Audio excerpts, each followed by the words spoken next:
Good to go here. All right. Well, thank you for attending. This is going to be our third public meeting related to Turlock Transit's short-range transit plan. We're doing 4 of these meetings. The next one is going to be tomorrow morning at the flea market at 7 o'clock. So if there's anybody that wants to attend a live meeting and be able to speak with us, feel free to pass on that information to them and let them know. We'd be happy to see them there. Before we get going too much here, I want to do some brief introductions. So my name's Wayne York. I'm the transit manager for the city of Turlock. Here also with us is our part-time transit assistant, Brian Vasquez. And also part of our team here is going to be Sam Erickson. She's with Nelson Nygaard, and they are a transit consultant that the city has hired to assist us with this plan. If you do have cell phones or mobile devices, I would ask that you silence them now just for the duration of this meeting. If there's an event of an emergency, I just wanted to briefly let you know the exits. So if you go out this door to the left, there's a stairway that takes you out to the back of the building. You can also go out and hang a right and takes you down the stairs and out the front door. So those are the 2 exits that we have here. The meeting tonight is going to be live streamed. So we're live streaming now to our YouTube crowd at the Turlock Transit YouTube channel. You can also go back and watch this video later if you'd like. Very briefly, the purpose of the short-range transit plan is to help guide investments in Turlock for the next 5 years. It's really important that we have good feedback from folks. We've been getting a lot of that at these meetings. We're looking forward to getting more of that. And everything is on the table right now. So routes, schedules, fares, you name it, like we are looking at everything, and our goal is to make sure that we have the most efficient and effective transit system possible for our citizens. So with that in mind, I will turn it over to Sam. She's going to talk a little bit more about the overall objectives and what we're trying to accomplish with this project, and to get into some of those details, and then we'll be getting feedback from you. That's really the main purpose for us being here tonight, is to get that feedback from you. So thank you again for being here. I'll turn it over to Sam. Thanks, Wayne, and thanks everybody for coming on a Monday night to talk to us about transit. So as Wayne said, we are here to talk about the short-range transit plan that we're just kind of kicking off right now. And a piece of that, a really important piece of that, is to get feedback from the community. So our agenda for tonight is to talk about why now, why this is happening right now, where we are in the process, and then what the next steps are. And just to back up for a second, what we are going to ask from you guys before we leave this room tonight is for your feedback as well. So I'll let you know when we're ready. So the project goal is really for us to create a roadmap of where Turlock Transit should be focusing its investment over the next 5 years. So some of the objectives that have been identified, a lot of from customer feedback, is a more seamless rider experience, to be able to go to more places that are more regional in focus, and to kind of harness some of the technology that didn't exist 5 years ago. And then, of course, that last bullet there is really important, that we need to be able to do all of this as fiscally responsibly as possible. So some of the important milestones that bring us to today include, in 2017, there was a major restructuring of service. And what you can see in this slide is the change in the route structure.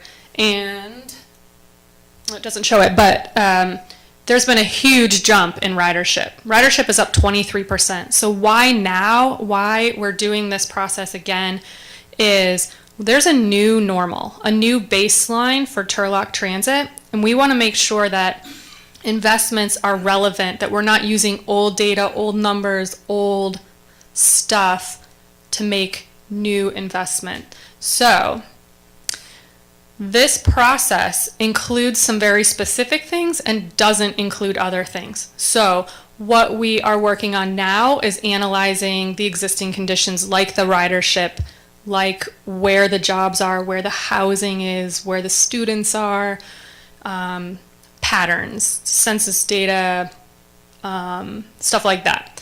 Then we're also concurrently doing this outreach session. This is just the first of 3 rounds of public outreach. And as we will go through tonight and over the next couple days, this is really a listening session. Once we get past the kind of like the framework here, I'm going to try to keep this short, is we do not have any prescribed solutions for what we think Turlock Transit should be. Like Wayne said, everything's on the table.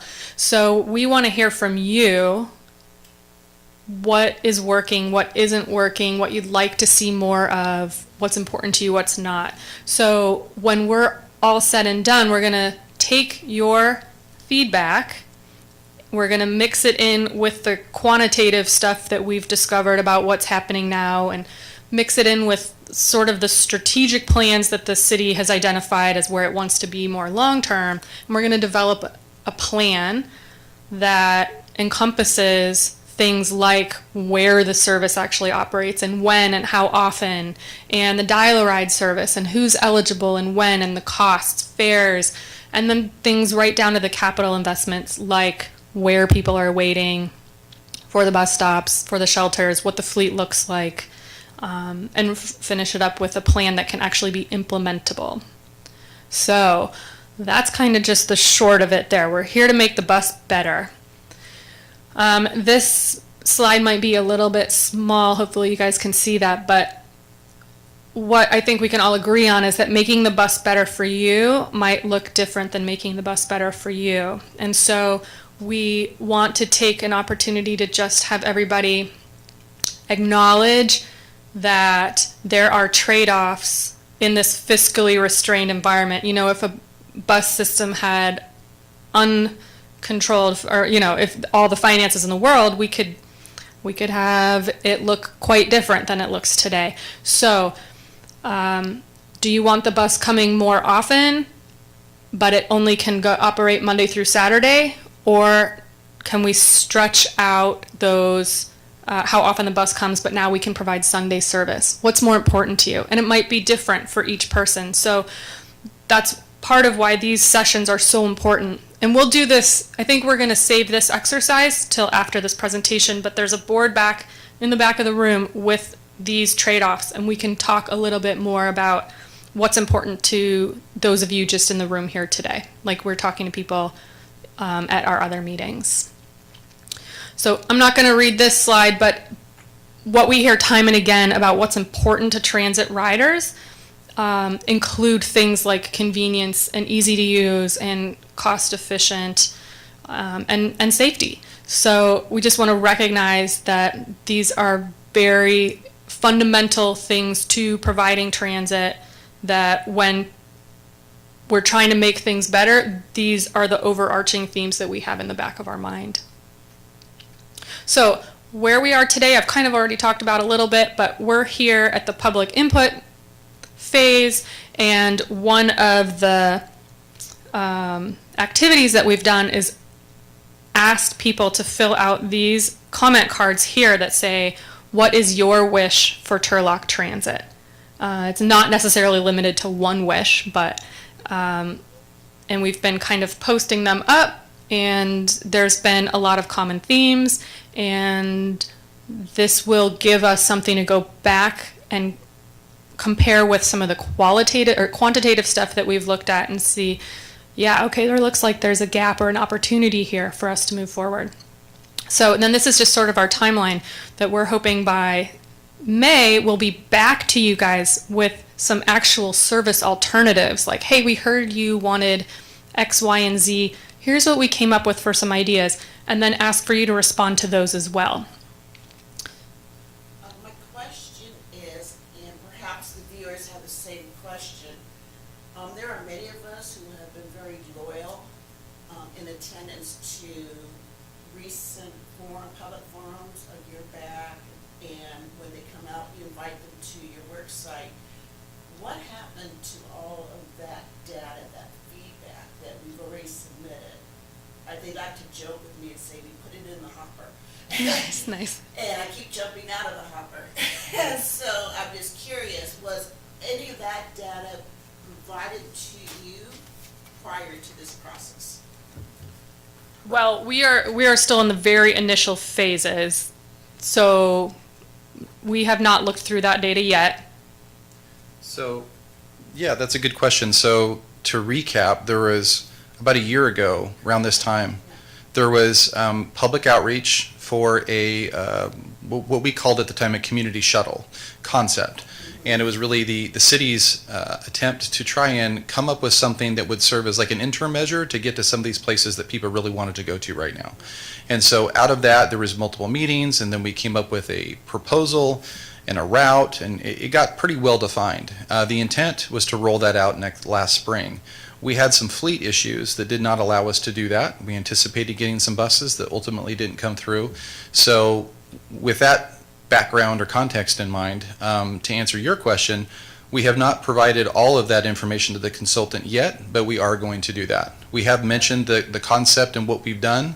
We gave them a little bit of background on it, and we did send over the Google Maps route and the concept we ended up with. But all of the feedback that came from those meetings, the lists and the comments, that has not been given to them yet, but it will.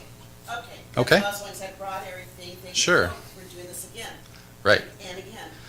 Yeah. I don't want you or anyone that participated with that to feel like that those comments went by the wayside. They're brought into this Right. process. Okay. Great. Thank you very much, Wayne.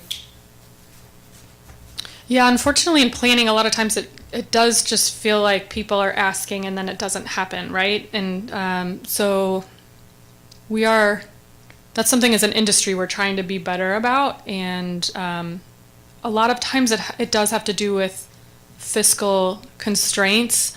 It sounds like in this case there were fleet constraints, but we have talked about the shuttle concept. We're just not quite at the strategies stage of the game yet. But like Wayne said, rest assured we will hear more about what plans have already been done. And we try not to do, we do not do this in a bubble.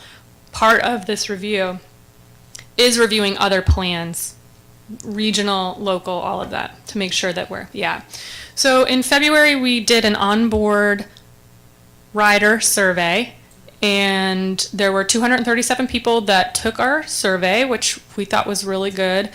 And I just put on two quick little, two questions here that I thought were really good to know. And one is that about a third of riders ride it 5 days a week. That's really good. That is meaningful when you're planning for transit, because if you have a lot of surveyors say, I take it when my car is broken down, and that's valid, but it's a lot harder to plan good service for people who are sometimes riders. So we can be assured that the answers and the responses that we got in the survey are going to be helpful for people who really do ride. And then the other thing that I thought was really useful to know is that we are dealing with a diverse language population, that we cannot just be marketing in English. It's really important that we don't just ask white guys what will get them on the bus. No offense, white guys. But it's important that we are as inclusive as possible moving forward. Speak to that real quick. So, just to speak to that real quick, and one of the ways we're doing that, the City of Turlock just revised our rider guides and our maps that go in bus shelters. And so as part of that process, now we have English, Spanish, and Farsi rider guides. Farsi is the first time in Turlock we have that, but we have a portion of our demographic that appeals to, and so we wanted to make that available. We've been hearing from some other members of our community, and we're looking into translation into additional languages as well. So we're going to try and make these as many different versions of our rider guide available to folks to make sure that they understand that. And could you go back a slide real quick? Remind me of, okay. So what I see when I look at that, I see a couple different things for that first survey, but one of the things is that 90% of our riders, if you add up those last 5 columns, 90% of our riders use the bus 2 times or more in a week.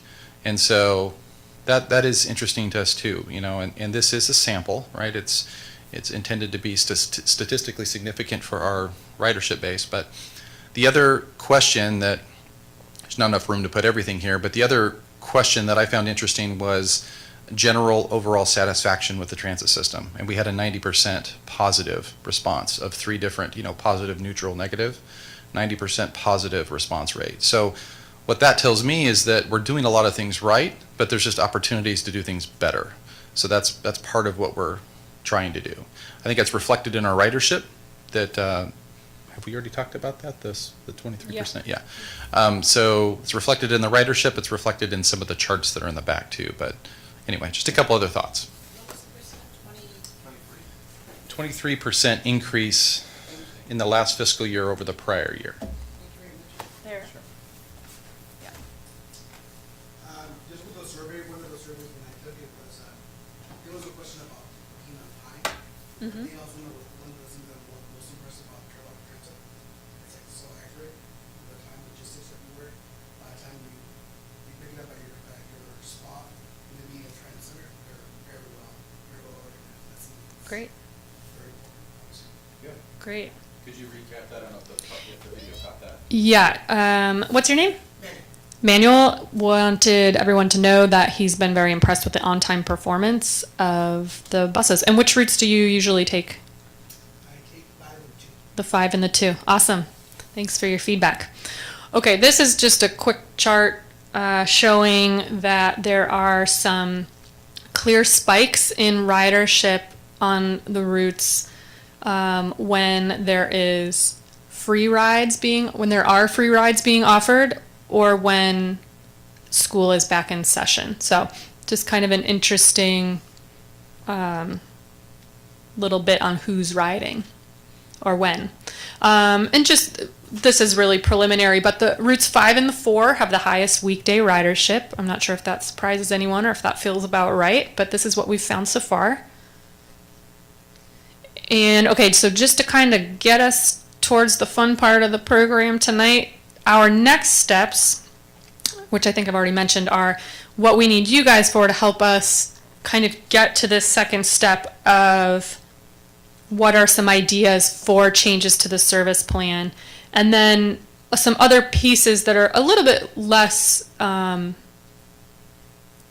thrilling to the public, but are still parts of this process, are developing a marketing plan. We heard from people today, I think I would use this service, but I'm not entirely sure where to look for information. So how to come out stronger about what it is that already is working for people. A staffing plan. Does Wayne have enough people to do the things that we can do to make this system as good as it can be?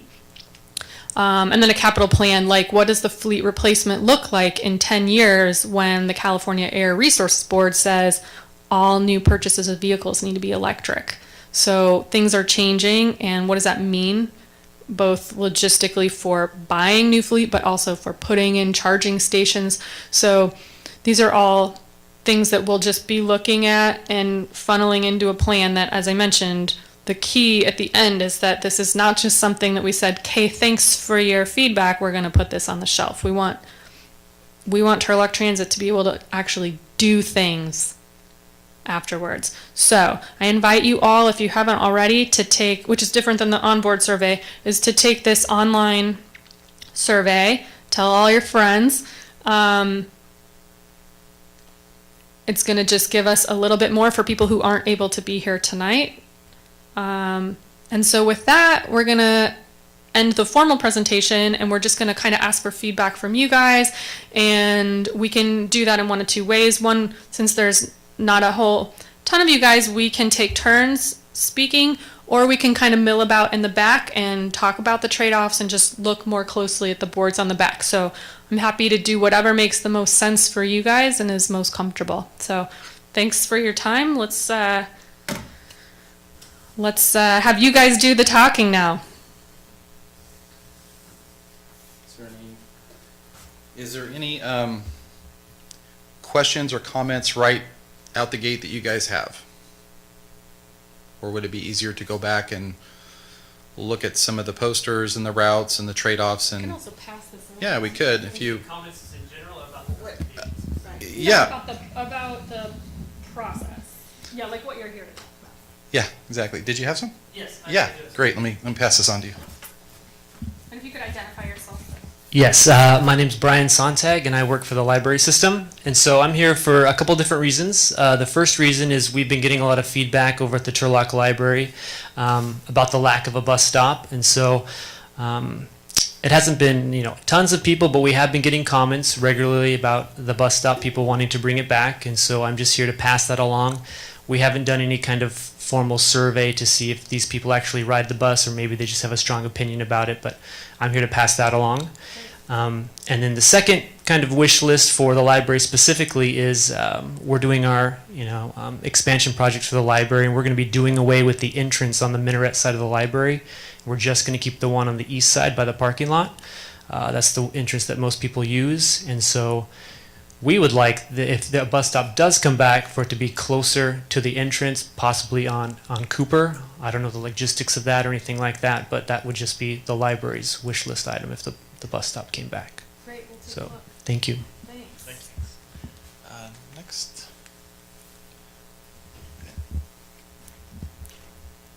You want contributions at this time? Can you also identify yourself? Okay. Good evening. My name is Diana Lynn Kaysen.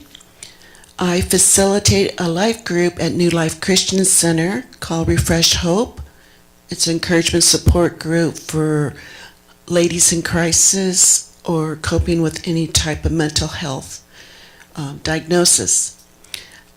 I have attended all of the forums in the past, and I work closely with Wayne and Scott and Kim. I adore them as a team, and they know that my hope and my dream is to have Sunday transit services, so our community members can attend the church of their choice to worship, and also folks can visit their loved ones in the hospital and skilled nursing facilities. And Diana, can I get a clarification from you on that? So with the Sunday service, it is not just Sunday service for fixed route, but also direct service to New Life. Is that correct? Okay. Correct. And I would love the Saturday service to extend a little further. So the ladies that come to my group, and the 6 o'clock service follows that till 7. It would be ideal if the bus could come around 7:15 to pick up. But right now, the end time is what? The end time on Saturday is 7. evening. Correct. 7, yeah. And they stop taking calls at what time? Well, so it's reservations the day before. So you need to make Correct. the reservation the day before. Right. And so they would need to pick you up probably about 6:30 right now to be able to get Right. you where you need to go in time. And that'd be mid-service Correct. at this point. At this point, yes. Yes, and New Life Christian Center is non-denomination. And I've also advocated, of course, for the library, but also to restore the bus stop at Village Market. We have the Starbucks, we have the veterinarian for persons who have service animals, and Village Market is our award-winning, but they also have that incredible deli, and for seniors, that's very helpful for them to have that ready-made food. And then they have self-care with the salon and so on. But I used to have a lot of residents that would walk to the flea market, and that was a hazard with their walkers and also with the heat. I also advocated to have an information tree at the transit center with brochures, so persons who are victims of human trafficking would be able to find out who could provide those services without permission, to get to the Turlock Gospel for the ladies' shelter there. I've talked to a few of the victims on my travels on Amtrak, and I just really think we need to be proactive in that area. And there's been so much. I know we have a number of thrift shops here too. We had talked about having a thrift shop safari for persons who are lower economic, but it was a fun and would promote the economic development in Turlock as well.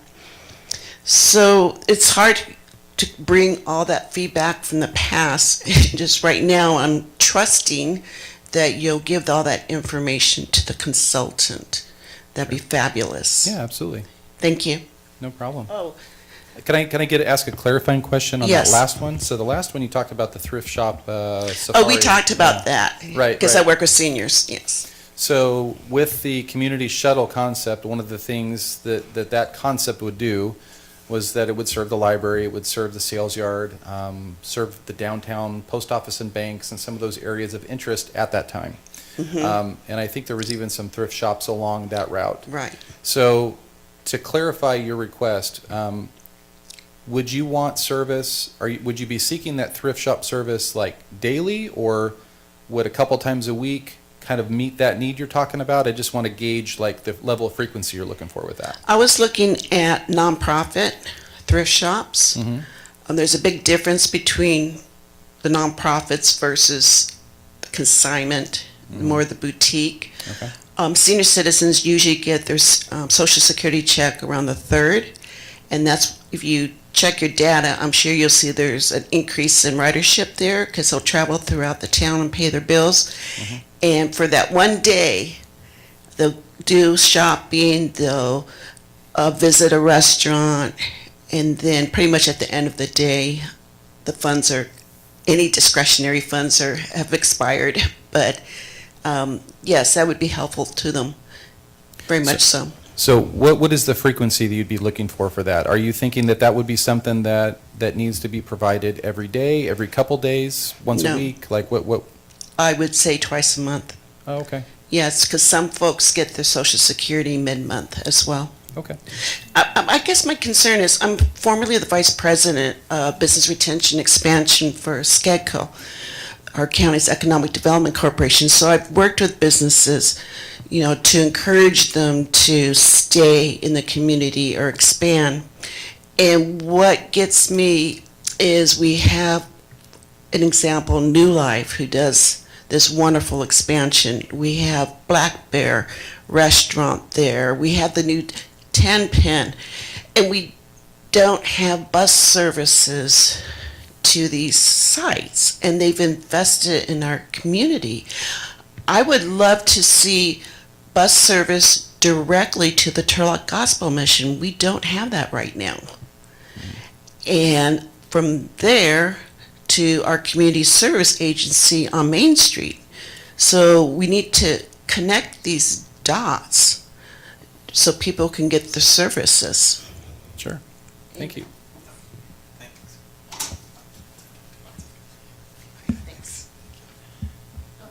No? Sure. Okay.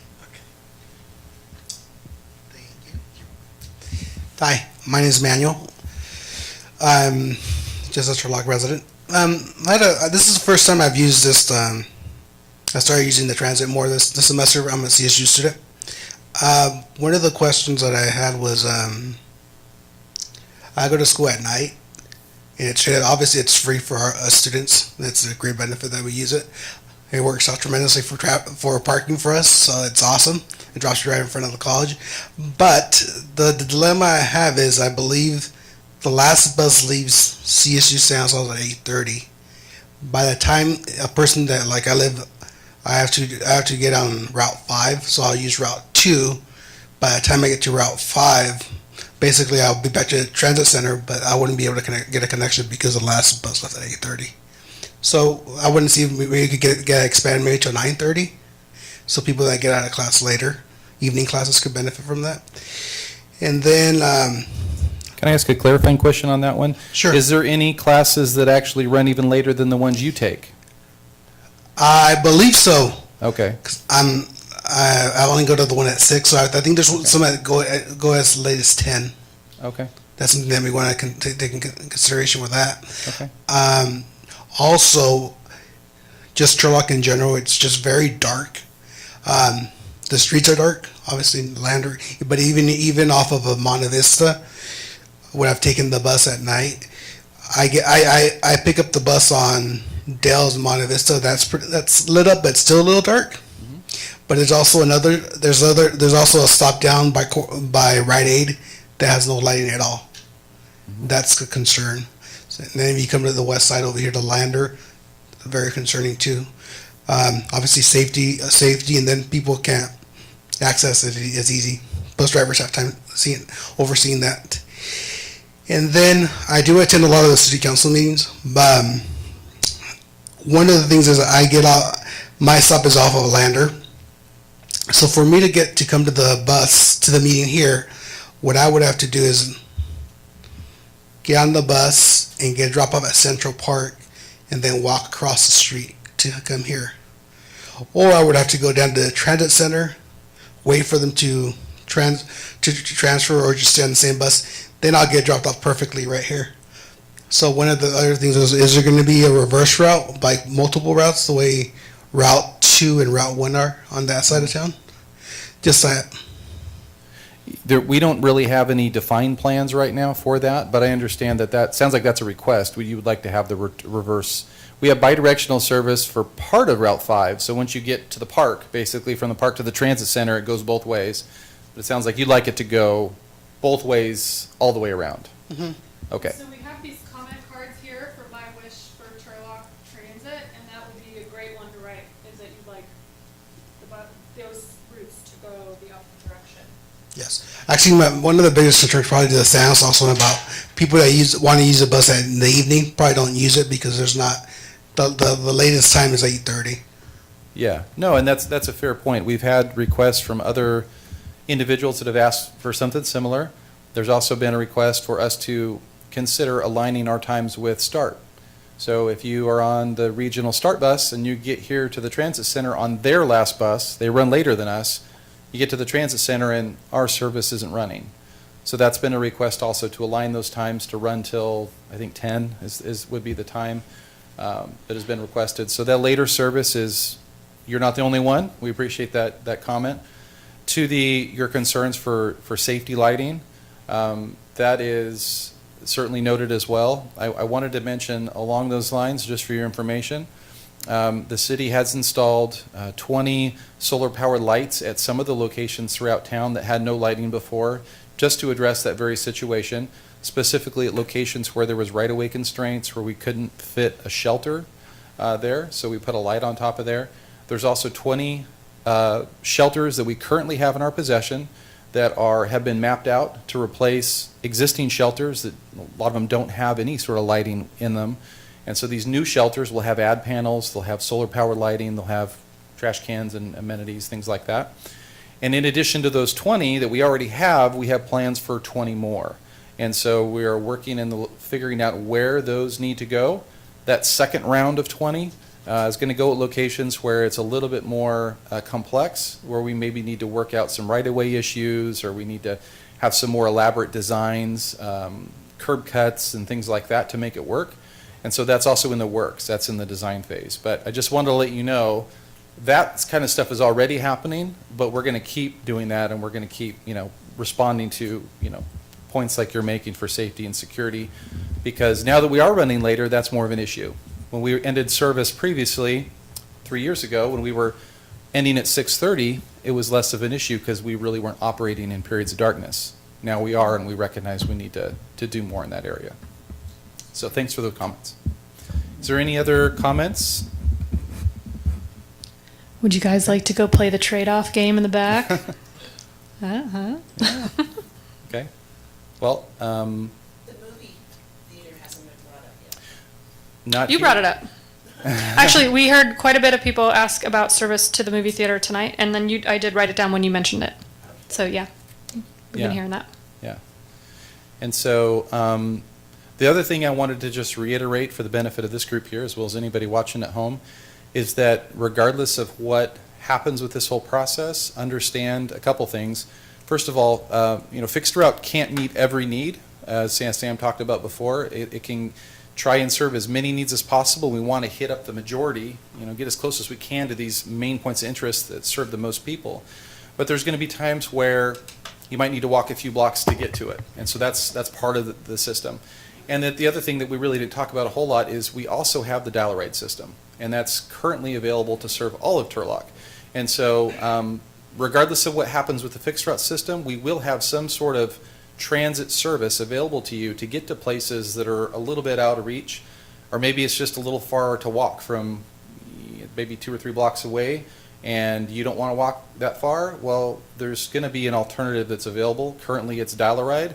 Dial-A-Ride is primarily an ADA paratransit service within the center core of Turlock. But when we talk about the community of Denair, or west of 99, where we currently don't provide fixed route service, we do provide the Dial-A-Ride service. So if you call and make a reservation a day in advance, you can get curb-to-curb service, and that is an option. And we recognize that those trips do cost more because it is custom. But to help offset those costs, the city rolled out a grouped fare policy about a year or so ago. And so what that means is if you travel with a group of people, the cost per person actually drops. So instead of $250 a person, it goes to $150 a person if you go with a pair. You go 3 people or more, it's $1 a person. And so it makes it more affordable if you want to go with a group of friends to the movies or do something like that. We're trying to find ways to meet people where they are. So, did you have another question? No, just Okay. that Dial-A-Ride, it sounds really interesting. There's not information out there enough.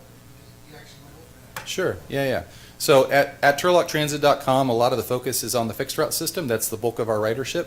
But there is a Dial-A-Ride link in the menu. So if you click that, there's information about our Dial-A-Ride system and there's different zones and the different fares. And it's a little bit more if you travel to Denair. But it sort of gives you information about how to make a reservation. For those of you that have an eligibility, are ADA eligible, or are wondering if you're ADA eligible, you can call a phone number. The city is contracted with Move Stanislaus. All of the regional transit agencies have. And so you can call them, make an appointment. You'll get a free ride to the assessment center. You can go through your assessment and get a free ride home, and then they'll determine if you're ADA eligible. And they do it for the whole region. So if you get found eligible for Turlock, you can use your card for the whole Stanislaus County and everyone will accept it. So just information for you if you're interested. Okay? All right, great. Well, again, thank you for those comments. I think we're going to head back to the back now to take a look at those boards. We can chat a little bit more about trade-offs and pros and cons and some of the things that go into the decision-making process. Part of it, again, like Sam said, is the feedback we get from the public, but then we balance that out against all these other factors, and we can talk about that a little bit more as far as what goes into these things. So thanks for your time. And grab a cookie on your way out. Yeah, good cookies. Thanks, guys.